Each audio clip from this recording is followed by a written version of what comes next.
Can we just clarify what is Clause 9 as part of this bill? What does it mean? And in practicality, what would it mean? Right. So Clause 9 is a bit of a red herring as far as I'm concerned. Essentially, what happened was there was a case of one of the ladies in the camps who had been deprived of her citizenship in the camps in Syria. She argued that they didn't provide her with notice of the order. And I think the government argued, well, we didn't know where she was. And the court said, well, you did know she was in the camps, you could have served it, and the service was insufficient. And therefore she won her appeal on that technicality. So literally, in order to get around that in future, they've introduced Clause 9, which means we don't have to give notice in future. Right. As it stands, to be perfectly frank, people have been deprived without effective notice for years. You know, people are abroad, people are in different countries, and a notice is sent to the last known address in the UK, which they sometimes never receive, or they call their parent, or they call their uncle, or it's been that kind of service. So for all intents and purposes, it's been happening anyway.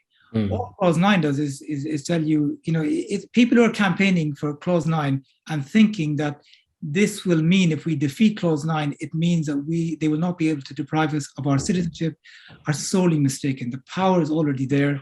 This is only to do with whether you have the right for them to tell you you are a second-class citizen. You are a second-class citizen, and this will remove the right you have to be told that. So, I mean, and this will explain some of the headlines we've been seeing, like 6 million people potentially likely to be affected by this. I mean, to me, I mean, it sounds quite alarming. That's basically a huge number of people that can be potentially. Is it really that bad? See, I'm not for scaremongering, and I don't like it. I think it's disempowering. I think when people, I've already, since this Clause 9 sort of mobilization has begun, my phone is hopping every day with people asking me, can I travel? Can I say this? Can I go to this demonstration? Will they come after me? And I think that's sort of going back 20 years again, where people are so afraid of their own shadows to do anything. And that fear has got us to where we are at the moment. I think if you think about it, the power has been in place and it's been utilized for 20 years, particularly in the last 10 years. But even then, it's been used against the figures in the hundreds, not in the tens of thousands or millions. So potentially, yes, deprivation can affect anybody who has a second nationality, who's a different color. Yes, that is true. Practically, how it impacts you is going to be the vast majority, for a start, we know are Muslims. But the point is, it's not about numbers, it's about the principle itself. Yeah. Now,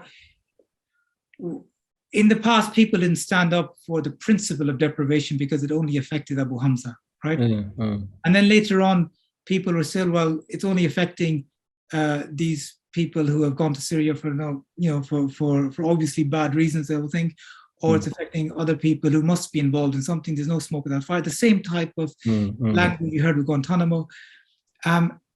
And you see how the power now is expanded, because the conducive to the public good test, that is, under the Home Office policy, it's just not about national security. It's used against cases of serious organized crime, or what they deem to be called unacceptable behaviors, which is a really broad list and not even exhaustive. So it can be anything that Priti Patel at the moment deems to be unacceptable behavior. You can lose your citizenship over that.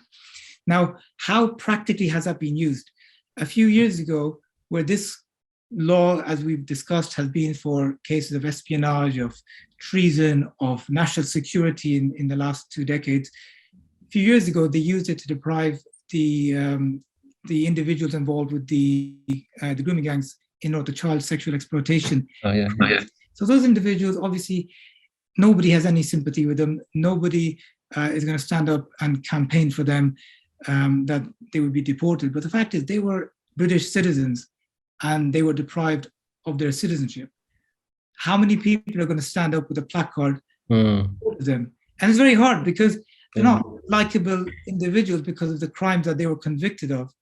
The principle is, if they were white and they did the exact same thing, they wouldn't be deprived of their citizenship.